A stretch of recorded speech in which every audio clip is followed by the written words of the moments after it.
सार्वजनिक बांधकाम विभागाचे अधिकारी सरकारी शुल्कावर डल्ला मारत असल्याची धक्कादायक बाब समोर आली आहे. टाइम्स ग्रुपच्या बातमीनुसार सरकारी इमारती, उड्डाणपूल आणि रस्त्यांच्या कामांमधून मिळणाऱ्या शुल्काची निम्मी रक्कम सार्वजनिक बांधकाम विभागाचे अधिकारी स्वतःच्या खिशात घालत असल्याचं समोर आलंय.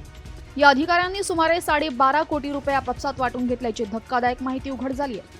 विशेष म्हणजे या प्रकरणी कॅगनं ताशेरे ओढल्यानंतरही सरकारी शुल्कावर अधिकाऱ्यांचा डल्ला मारण्याचा प्रकार सुरूच आहे. सरकारी इमारती, उड्डाणपूल, रस्त्यांबाबतच्या कामांमधील शुल्कावर डल्ला, रेखाचित्र, अंदाजपत्रक तपासणे, तांत्रिक मान्यता देण्यासाठी शुल्काची आकारणी सुरू आहे. 50% शुल्क शासनाच्या महसुलात जमा करण्यात येतो आणि उर्वरित 50% शुल्काचं सार्वजनिक बांधकामाचे अधिकारी आपापसात वाटप करत असल्याचं समोर आलंय. आतापर्यंत 12.5 कोटी रुपये अधिकाऱ्यांनी वाटून घेतले.